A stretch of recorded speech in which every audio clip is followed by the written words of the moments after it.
Hello बच्चों, स्वागत है आपका एक नई क्लास में। आज की क्लास में पढ़ने वाले हैं क्लास 10th मैथमेटिक्स के अंतर्गत चैप्टर नंबर 4 यानी कि अध्याय 4 द्विघात समीकरण। ठीक है, तो अध्याय 4 द्विघात समीकरण के अंतर्गत आज हम प्रश्नावली 4.1 को देखने वाले हैं। ठीक है, तो ये प्रश्नावली 4.1 का पार्ट 2 वीडियो है। ठीक है, इससे पहले हम प्रश्नावली 4.1 का जो पार्ट 1 वीडियो था उसमें हम क्वेश्चन नंबर 1 को बहुत ही अच्छे तरीके से, बहुत ही सिंपल मेथड से मैं आपको कंप्लीट करा चुका हूँ। ठीक है, क्वेश्चन नंबर 1 की बात करें तो क्वेश्चन नंबर 1 में आपके 8 सवाल थे। ठीक है, जो कि बहुत ही इंपॉर्टेंट है। ठीक है, अगर आप ये प्रश्नावली 4.1 के पार्ट 1 वीडियो को, यानी कि जो क्वेश्चन नंबर 1 है, अगर आप इसको देखना चाहते हो तो आपको प्लेलिस्ट को चेक कर लेना है। ठीक है, प्लेलिस्ट में सभी वीडियो चैप्टर वाइज अपलोडेड है। ठीक है, वहां पर जाकर उन सभी वीडियो को देखकर अपनी कंप्लीट तैयारी कर सकते हो। ठीक है, तो एक बार प्लेलिस्ट को जरूर चेकआउट करना। तो आज की वीडियो में हम क्या करेंगे, आज की वीडियो में हम प्रश्नावली 4.1 के क्वेश्चन नंबर 2 को देखने वाले हैं। ठीक है, जिसमें आपके 4 क्वेश्चन है। ये भी बहुत ही इंपॉर्टेंट है, आपके बोर्ड एग्जाम में हमेशा यही सवाल पूछे जाते हैं। ठीक है, जो इसका क्वेश्चन नंबर फर्स्ट है ना, ये बहुत ही इंपॉर्टेंट है, ध्यान से देखना। मैं आपको बहुत ही सिंपल मेथड से मैं आपको बताऊंगा। ठीक है, तो चलो देखते हैं। देखिए, यहाँ से क्वेश्चन नंबर 2 का है, निम्न स्थितियों को द्विघात समीकरणों के रूप में निरूपित कीजिए। ठीक है, आपको क्या करना है, द्विघात समीकरण के रूप में आपको बस उसको क्या करना है, निरूपित करना है, यानी कि व्यक्त करना है। ठीक है, तो क्वेश्चन नंबर 2 के क्वेश्चन नंबर फर्स्ट की बात करें तो देखो क्वेश्चन नंबर फर्स्ट क्या करा है। क्वेश्चन नंबर फर्स्ट करा है, एक आयताकार भूखंड का जो क्षेत्रफल है वो कितना है, 528 मीटर स्क्वायर है। ठीक है, क्षेत्र की जो लंबाई है मीटरों में, चौड़ाई के दोगुने से एक अधिक है। हमें भूखंड की लंबाई और चौड़ाई ज्ञात करनी है। ठीक है, प्रश्न को ध्यान से पढ़ना। आपको क्षेत्रफल यहाँ पर 528 दिया है। ठीक है, और जो क्षेत्र की लंबाई है वो चौड़ाई के दोगुने से एक अधिक है। ठीक है, अगर यहाँ पर मान लो चौड़ाई को x मानोगे तो लंबाई क्या हो जाएगी, इसके दोगुने से एक अधिक, यानी कि 2x, और एक अधिक है तो +1 हो जाएगा। ठीक है, तो चलो हल करते हैं क्वेश्चन नंबर सेकेंड के फर्स्ट। ठीक है, तो यहाँ से हम पढ़ने वाले हैं। ठीक है, तो यहाँ से मैं हेडिंग ना लेता हूँ, प्रश्नावली। ठीक है, प्रश्नावली 4.1 का ये आपका पार्ट 2 वीडियो है। ठीक है, पार्ट 2 वीडियो में हम क्वेश्चन नंबर सेकेंड के अगर फर्स्ट की बात करें, ठीक है, तो ध्यान से देखना, इंपॉर्टेंट क्वेश्चन है। देखो, आपको यहाँ पर चौड़ाई को क्या मानना है, x मानना है। ठीक है, तो यहाँ से आप लिखोगे माना, ठीक है, माना भूखंड की चौड़ाई। ठीक है, माना भूखंड की जो चौड़ाई है वो क्या है, x मीटर है। ठीक है, अगर भूखंड की जो चौड़ाई है हम उसको क्या मान लिए, यहाँ पर हम x मीटर मान लिए, तो उसकी लंबाई क्या हो जाएगी। ठीक है, तो यहाँ से अगर हम बात करें लंबाई की, तो उसकी लंबाई देखो, लंबाई क्या था, लंबाई चौड़ाई के दोगुने से एक अधिक। ठीक है, तो दोगुना यानी कि यहाँ से हो जाएगा 2x, इसका दोगुना हो गया, एक अधिक मतलब कि प्लस का 1 हो जाएगा। ठीक है, तो जो भूखंड की चौड़ाई अगर x मीटर है तो उसकी जो लंबाई होगी वो उससे दोगुने से एक अधिक है, तो यहाँ से हो जाएगा 2x + 1। ठीक है, और आपको दिया क्या था, और आपको भूखंड का जो क्षेत्रफल था, ठीक है, वो क्या दिया था, भूखंड का क्षेत्रफल, जो भूखंड का क्षेत्रफल था वो आपको 528 मीटर स्क्वायर दिया था। ठीक है, इस प्रकार से आपको ये सभी दिए थे मान। ठीक है, तो यहाँ से अगर हम बात करें, ये जो भूखंड है वो क्या है, एक आयताकार है। ठीक है, तो भूखंड का क्षेत्रफल, तो यहाँ से हम लिख देते हैं आयताकार भूखंड है। ठीक है, आयताकार। ठीक है, और अच्छे समझ में आएगा। ठीक है, तो आयताकार जो भूखंड का क्षेत्रफल है वो कितना है, 528 मीटर स्क्वायर है। ठीक है, और आप आयत का क्षेत्रफल जानते हो। ठीक है, तो यहाँ से अगर हम सूत्र की बात करें, ठीक है, अगर हम सूत्र की बात करें, आयत का क्षेत्रफल, आयत का क्षेत्रफल, आयत का क्षेत्रफल क्या होता है, आयत का क्षेत्रफल होता है लंबाई गुणे चौड़ाई होता है। ठीक है, तो यहाँ से जो आयत का जो क्षेत्रफल है, यानी कि जो आयताकार भूखंड है उसका जो क्षेत्रफल है वो कितना है, 528 मीटर है। ठीक है, तो यहाँ से हम रखेंगे 528 बराबर में, यहाँ पे जो लंबाई है वो कितना है, देखो लंबाई है 2x + 1 है। ठीक है, तो 2x + 1 हो गया लंबाई, और चौड़ाई x है तो इंटू में x हो जाएगा। ठीक है, तो यहाँ से हम सॉल्व करेंगे, तो यहाँ से हो जाएगा 528 बराबर में x का मल्टीप्लाई इन दोनों में कर देंगे। ठीक है, तो x का जब 2x में करोगे तो क्या मिलेगा आपको, 2x² मिलेगा, प्लस x का जब 1 में करोगे तो x मिलेगा। ठीक है, इसको अगर सिंपल तरीके से लिखना चाहें, यानी कि जो 528 है इसको इधर लाते हैं। ठीक है, इधर प्लस का उधर जाएगा तो क्या हो जाएगा, माइनस का हो जाएगा, तो यहाँ से हम इसको लिख सकते हैं 2x² + x, इसको इधर लाओगे तो क्या हो जाएगा, माइनस का 528। ठीक है, बराबर में 0।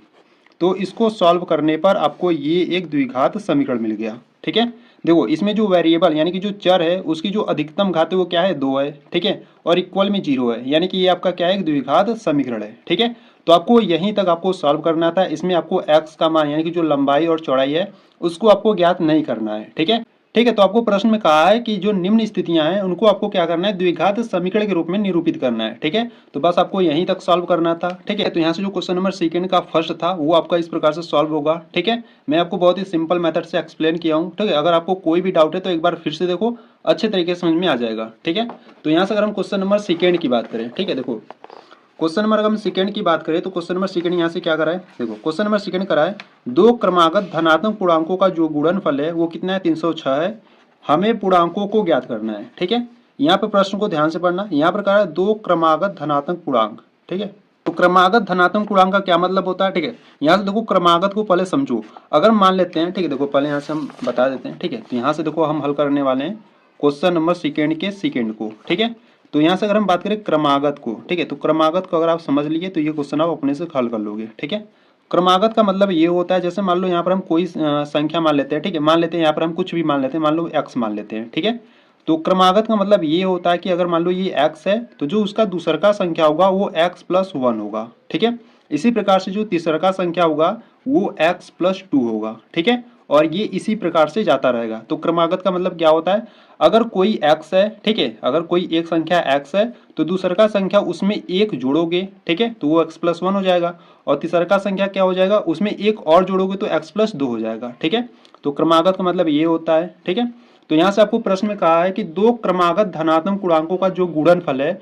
वो क्या है, 306 है। ठीक है, तो यहाँ से हम मान लेते हैं, तो यहाँ से आप लिखोगे माना,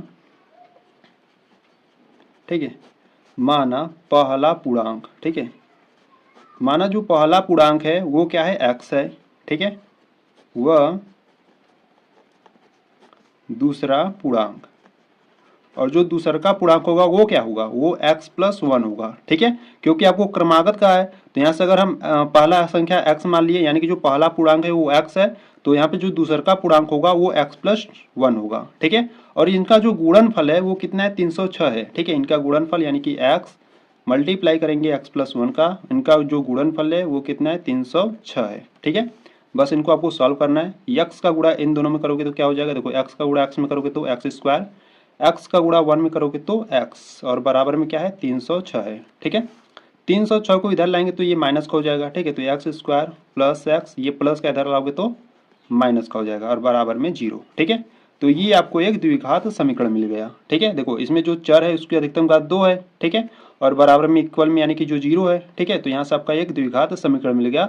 इसको क्या करना है, आपको यहीं तक आपको सॉल्व करना है। ठीक है, तो ये आपका आंसर हो जाएगा। तो यहाँ से जो क्वेश्चन नंबर सेकेंड का सेकेंड था वो आपका कंप्लीट हुआ। ठीक है, तो चलो क्वेश्चन नंबर सेकेंड के थर्ड की बात करते हैं। देखिए यहाँ से अगर हम क्वेश्चन नंबर सेकेंड के थर्ड की बात करें तो देखो जो क्वेश्चन नंबर थर्ड है वो क्या करा है, क्वेश्चन नंबर थर्ड करा है कि रोहन की माँ उससे 26 वर्ष बड़ी हैं, उनकी आयु का जो गुणनफल है अब से 3 वर्ष पश्चात 360 हो जाएगी। हमें रोहन की वर्तमान आयु ज्ञात करनी है। ठीक है, देखो इस प्रकार के जब भी आपको सवाल पूछे, आपको जो पूछ रहा है सवाल में, आपको जो पूछ रहा है उसी को आपको लेट कर लेना है, यानी कि उसी को आपको मानना है। ठीक है, यहाँ से आपसे पूछ रहा है हमें रोहन की वर्तमान आयु ज्ञात करनी है, तो यहाँ पर हम जो रोहन की वर्तमान आयु होगी उसको हम क्या करेंगे, x मान लेंगे। ठीक है, अगर रोहन की वर्तमान आयु अगर हम x मान लेंगे तो उसकी जो रोहन की माँ की आयु होगी वो क्या हो जाएगी, x+26 हो जाएगा, क्योंकि यहाँ पे जो रोहन की माँ है उससे 26 वर्ष बड़ी है। ठीक है, तो चलो हल करते हैं क्वेश्चन नंबर थर्ड को। ठीक है, देखो ठीक है, तो यहाँ से अगर हम क्वेश्चन नंबर थर्ड की बात करें, ठीक है, तो ध्यान से देखना, इंपॉर्टेंट क्वेश्चन है क्वेश्चन नंबर थर्ड। ठीक है, तो यहाँ से देखो जो रोहन की वर्तमान आयु है उसको हम क्या करेंगे, x मानेंगे। ठीक है, तो यहाँ से आप लिखोगे माना रोहन की वर्तमान आयु। ठीक है, माना रोहन की जो वर्तमान आयु है वो क्या है, x वर्ष है। ठीक है, ये आपको प्रश्न में पूछा था, तो रोहन की वर्तमान आयु x वर्ष मान लिए। ठीक है, तो यहाँ से आप लिखोगे रोहन की माँ की आयु। ठीक है, रोहन की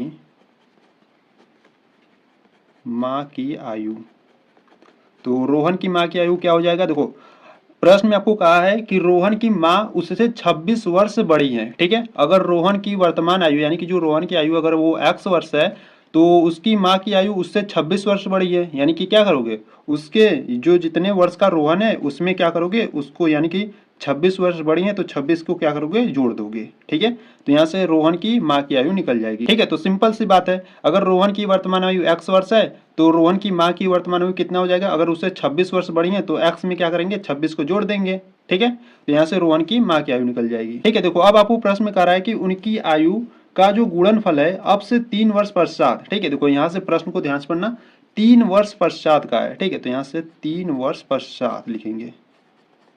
ठीक है, 3 वर्ष पश्चात, 3 वर्ष पश्चात, पश्चात कहे या बाद में कहे, ठीक है, एक ही बात है। ठीक है, जब आपको भी पश्चात या बाद में मिले तो वहां पर आपको क्या करना होता है, जोड़ना होता है। ठीक है, या पूर्व कहे या पहले कहे तो वहां पर आपको घटाना होता है। ठीक है, 3 वर्ष पश्चात या बाद में रोहन की आयु क्या हो जाएगी, तो यहां से आप लिखोगे रोहन की आयु। ठीक है, देखो 3 वर्ष बाद अगर रोहन की वर्तमान आयु x वर्ष है तो 3 वर्ष बाद कितना हो जाएगा, x प्लस 3 हो जाएगा। ठीक है, अगर x वर्ष है तो 3 साल बाद कितना हो जाएगा, x प्लस 3 हो जाएगा। ठीक है, जैसे मान लो अभी आप क्या हो, 15 साल के हो। ठीक है, अभी आप कितने साल के हो, 15 साल के हो। ठीक है, 3 वर्ष बाद आप कितने साल के हो जाओगे, तो इसमें क्या करोगे, 3 को जोड़ोगे। ठीक है, तो बराबर में कितना, 18 साल के हो जाओगे। ठीक है, इसी प्रकार अगर रोहन की वर्तमान आयु x वर्ष है तो 3 वर्ष बाद कितना हो जाएगा, इसमें 3 को जोड़ोगे तो यह x प्लस 3 हो जाएगा। ठीक है, सिंपल सी बात है। तो यहाँ से जो रोहन की आयु हो जाएगी 3 वर्ष बाद क्या हो जाएगी, x प्लस 3 हो जाएगी। ठीक है, यहाँ पर वर्ष लिख देना। और उसकी माँ की आयु की बात करें, यानी कि यहाँ से हम लिखेंगे रोहन की माँ की आयु।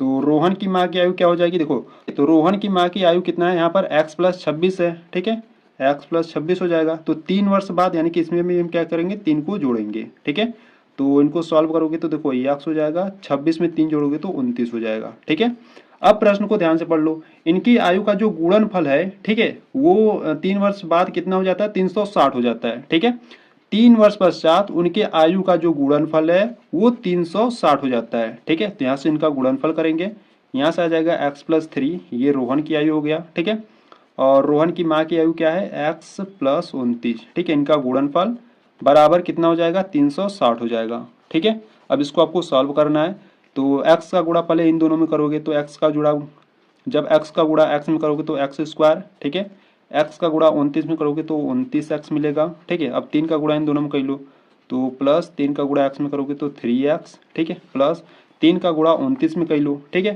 तो 3 का गुणा 29 में करोगे तो देखो यहाँ से कर लेते हैं, तो 3 नवा 27 के साथ हाथ में आया 2। ठीक है, 3 दूना 6 2 8 हो जाएगा, बराबर में कितना है, 360 है। ठीक है, तो यहाँ से सॉल्व करते हैं, एक्स स्क्वायर प्लस 29x में 3x और जोड़ोगे तो कितना हो जाएगा आपका, 32x हो जाएगा।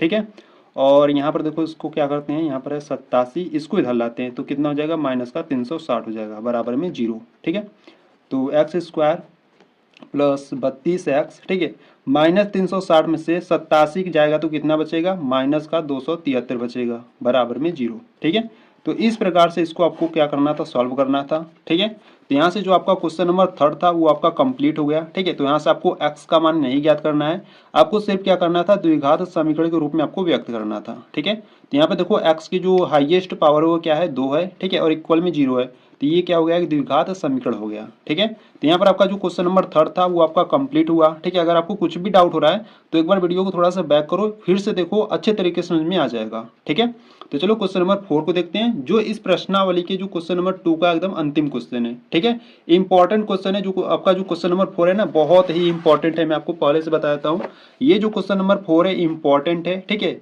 ऐसे ही सवाल आपके बोर्ड एग्जाम में काफी बार पूछे जाते हैं और रिपीट भी होते हैं। ठीक है, तो क्वेश्चन नंबर 4 को ध्यान से देखना, मैं आपको बहुत ही सिंपल मेथड से मैं आपको बताऊंगा। ठीक है, तो चलो देखते हैं। देखिए क्वेश्चन नंबर 4 का रहा है, एक रेलगाड़ी 480 किलोमीटर की दूरी समान चाल से तय करती है, यदि इसकी चाल 8 किलोमीटर प्रति घंटा कम होती तो वह उसी दूरी को तय करने में 3 घंटे अधिक लेती है। ठीक है, हमें रेलगाड़ी की चाल ज्ञात करनी है। ठीक है, तो देखो प्रश्न में आपसे पूछ रहा है हमें रेलगाड़ी की चाल ज्ञात करनी है, तो यहाँ से जो रेलगाड़ी की चाल होगी उसको हम क्या करेंगे, x मान लेंगे। ठीक है, तो चलो हल करते हैं क्वेश्चन नंबर 4 को।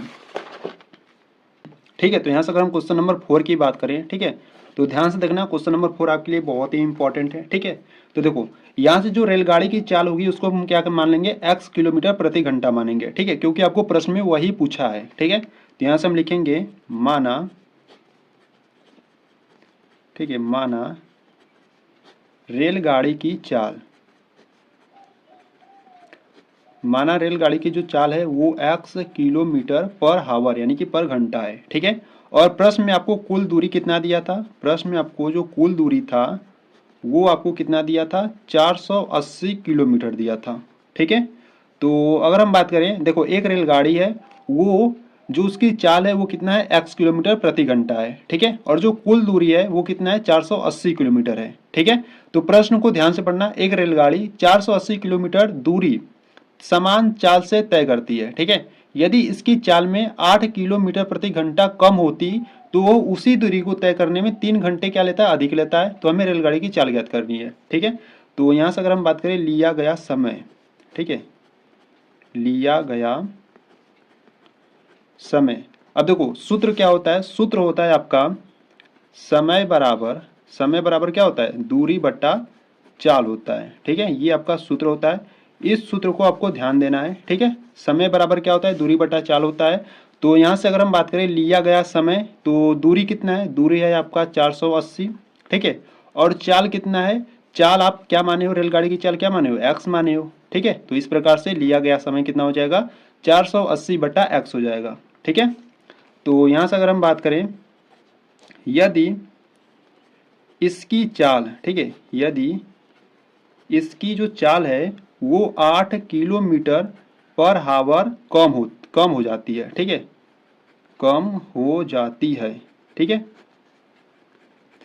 यदि इसकी चाल 8 किलोमीटर प्रति घंटा, ठीक है, प्रति घंटा कम हो जाती है तो वो कितना समय लेता है, तो वो 3 घंटे अधिक समय लेता है। ठीक है, तो यहां से अगर हम बात करें तो लिया गया समय, तो इसकी अगर हम बात करें लिया गया समय, देखो समय बराबर क्या होता है, दूरी। ठीक है, दूरी तो आपका वही है, 480 किलोमीटर है। ठीक है, परंतु यहाँ पर देखो चाल क्या हो जाएगा, चाल आपने माना था रेलगाड़ी की जो चाल था वो x किलोमीटर था। ठीक है, अगर वो 8 किलोमीटर प्रति घंटा कम हो जाती है यानी कि उसकी चाल में क्या हो रहा है, कमी हो रहा है। ठीक है, तो यहाँ पर जो रेलगाड़ी की चाल था x था, और यहाँ पर 8 किलोमीटर प्रति घंटा उसकी चाल में कमी हो रही है, कमी होने का मतलब कि माइनस होगा। ठीक है, तो यहां से जो लिया गया समय होगा वो 480 बट्टा x माइनस 8 होगा। ठीक है, अब प्रश्नानुसार, ठीक है, देखो यहां से आपको अब ध्यान से समझना है। ठीक है, प्रश्नानुसार, तो देखो जो लिया गया समय इसका कितना है, वो कितना है, 480 बट्टा x है। ठीक है, बराबर में, और ये अगर हम बात करें 8 किलोमीटर प्रति घंटा जब कम हो जाती है इसकी चाल, तो वो कितना लेता है समय, वो आपका जो लिया गया समय है, ठीक है, यहाँ से है 480 बटा x माइनस 8। ठीक है, तो देखो अब प्रश्न को आपको ध्यान से पढ़ना है। ठीक है, देखो आपको करा है कि यदि इसकी चाल 8 किलोमीटर प्रति घंटा कम हो जाती है तो वह उसी दूरी को तय करने में 3 घंटे अधिक लेता है। ठीक है, यहाँ पे जो चाल है वो 8 किलोमीटर प्रति घंटा कम है तो वो 3 घंटे अधिक लेता है, तो हम इसमें क्या करेंगे, 3 को जोड़ देंगे। ठीक है, 3 घंटे अधिक समय लेता है तो 3 घंटे को हम इसमें क्या करेंगे, जोड़ देंगे। ठीक है, अब इसको आपको सॉल्व कर लेना है। ठीक है, तो देखो यहाँ से अगर हम बात करें तो इसको इधर लाओगे तो क्या हो जाएगा, माइनस का, तो यहाँ से आप लिखोगे 480 बटा एक्स, इसको इधर लाओगे तो क्या हो जाएगा, माइनस का 480 बटा एक्स माइनस 8 हो जाएगा। ठीक है, और बराबर में 3 है। अब इसको क्या करो, सॉल्व कर लो, तो एक्स माइनस 8 का गुणा इसमें कर लो। ठीक है, तो यहाँ से अगर हम बात करें, यहाँ से 480 और x माइनस 8 का मल्टीप्लाई कर दो, माइनस इसमें इसका गुणा कर दोगे तो कितना हो जाएगा, 480 इंटू एक्स हो जाएगा। ठीक है, और बट्टे में बात करें तो यहाँ से x और x माइनस 8 हो जाएगा, बराबर में 3। ठीक है, अब यहाँ से इसको सॉल्व कर लेते हैं, तो 480 का गुणा x में करोगे तो कितना हो जाएगा, 480 x हो जाएगा, माइनस 480 का गुणा जब 8 में करोगे, ठीक है, तो यहाँ से कर लेते हैं, जीरो को हटा दो। ठीक है, जीरो अभी भूल जाओ, 8 का गुणा 8 में करोगे तो 8 64 हो जाएगा। ठीक है, हाथ में आया 6, 8 चौका 32, 32 और 6 कितना हो जाएगा, 36 हो जाएगा, और सॉरी 32 और 6 कितना हो जाएगा, 38 हो जाएगा ना। तो 8 64 की 4 हो गया। ठीक है, और हाथ में आया कितना, 6 आ गया। ठीक है, 8 चौका 32, 32 और 6 38 हो जाएगा। ठीक है, और यहाँ पर जीरो बढ़ा लो। ठीक है, और माइनस में, और देखो यहाँ पर कितना है, 480 इंटू एक्स है। ठीक है, बराबर में इसका गुणा इधर कर देंगे, ये देखो डिवाइड में यानी कि भाग में इधर जाएगा तो क्या हो जाएगा, गुणा में हो जाएगा, तो यहाँ से हो जाएगा 3 और ठीक है 3 हो जाएगा, और यहाँ से x, ठीक है, तो यहाँ पर ब्रैकेट लगा लेते हैं x माइनस 8। ठीक है, इस प्रकार से लगा लेते हैं। ठीक है, तो यहाँ से क्या करते हैं, देखो यहाँ पे देखो 480x प्लस का है और यहाँ पर 480x माइनस का है, ठीक है। तो ये दोनों क्या हो जाएंगे, कैंसिल आउट हो जाएंगे, ठीक है। यहाँ पर आपका बचेगा माइनस, ठीक है, 3840 और बराबर में 3 का गुणा x में करो, ठीक है। तो क्या हो जाएगा 3x हो जाएगा और मल्टीप्लाई में x माइनस 8 है, ठीक है। तो माइनस 3480, ठीक है, यानी कि 3840 इज इक्वल टू में 3x का गुणा जब x में करोगे तो 3x स्क्वायर हो जाएगा और 3x का गुणा जब माइनस 8 में करोगे तो 8 तरीका 24 और इंटू में x, ठीक है। इसको सॉल्व करते हैं। देखो ये वाला इधर माइनस का है, इसको इधर ले जाओगे तो क्या हो जाएगा, प्लस का हो जाएगा, ठीक है। तो इसको हम इस प्रकार से लिख सकते हैं 3x स्क्वायर माइनस 24x, इसको इधर लेके जाओगे तो क्या हो जाएगा, प्लस का हो जाएगा, ठीक है, और बराबर में 0, ठीक है। यहाँ पे देखो 3 कॉमन दिख रहा है, ठीक है। 3 को कॉमन लोगे तो यहाँ से आपका बचेगा एक्स स्क्वायर माइनस 8 त्रिक का 24, यानी कि 3 अट्ठे 24 होता है, तो यहाँ पर 8x बचेगा, ठीक है, प्लस 3 से इसको क्या करो, डिवाइड करो, तो यहाँ से हो जाएगा 3 एक कम 3 हो जाएगा, ठीक है। 3 दूना 6, 2 बच्चा, यहाँ से 24 हो जाएगा, ठीक है, और 3 9 अट्ठे 24 और यहाँ से 0 बढ़ा लो, ठीक है, बराबर में 0। यहाँ पे 3 गुणा में इधर जाएगा तो भाग में, यानी कि बट्टे में आ जाएगा 3 और 0 बट्टे 3 क्या होगा, 0 ही होगा, ठीक है। यानी कि आप इसको इस प्रकार से लिख सकते हो x square minus 8x plus 1280, ठीक है, और बराबर में 0, ठीक है। तो इसी प्रकार से आपको इसको सॉल्व करना था, ठीक है। तो देखो इसमें जो चर है उसकी अधिकतम घात 2 है और बराबर में 0 है, ठीक है। तो ये आपका क्या हो गया, एक द्विघात समीकरण हो गया, ठीक है। तो इस प्रकार से आपको क्वेश्चन नंबर 4 को सॉल्व करना था, ठीक है। इंपॉर्टेंट है, अगर आपको कुछ भी डाउट हो रहा है तो एक बार फिर से देख लो, ठीक है। तो यहाँ पर जो क्वेश्चन नंबर 4 है आपका कंप्लीट हुआ, ठीक है। यहाँ से आपका जो प्रश्नावली 4.1 है वो आपका कंप्लीट हुआ, ठीक है। अगर आपको कोई भी, अगर इसमें आपको, यानी कि जो क्वेश्चन नंबर 2 में 4 सवाल थे, अगर इसमें आपको कोई भी क्वेश्चन डाउट है तो आपको क्या करना है, कमेंट्स बॉक्स में बता देना है, ठीक है। तो अगर आप इससे पहले वाले वीडियो को, यानी कि जो आपका जो अध्याय 4 था उसका जो बेसिक कॉन्सेप्ट और एग्जाम्पल था, ठीक है, अगर आप उसको नहीं देखे हो तो आपको लिंक्स मिल जाएगी डिस्क्रिप्शन बॉक्स में, या आप प्लेलिस्ट को चेक कर सकती हो, ठीक है। प्लेलिस्ट को जरूर चेक कर लेना, प्लेलिस्ट में आपको सभी वीडियोज मिल जाएंगे, ठीक है। आप जिस चैप्टर को देखना चाहते हो वो चैप्टर आपको मिल जाएगा प्लेलिस्ट में, ठीक है। तो एक बार प्लेलिस्ट को जरूर चेकआउट करना, वहां पर सभी वीडियोज अपलोडेड है, ठीक है, और उन सभी वीडियो को देखकर अपनी कंप्लीट तैयारी कर सकते हो, ठीक है। तो एक बार प्लेलिस्ट को जरूर चेकआउट करना, ठीक है। तो यहाँ पर आपका जो प्रश्नावली 4.1 है वो पूरी तरीके से यहाँ से कंप्लीट हुआ, ठीक है। तो अगर आपको ये वीडियो अच्छी लगी तो वीडियो को लाइक कर देना, चैनल पर नया है तो चैनल को सब्सक्राइब कर देना, ठीक है। चलो मिलते हैं नेक्स्ट वीडियो में, तब तक के लिए जय हिंद जय भारत।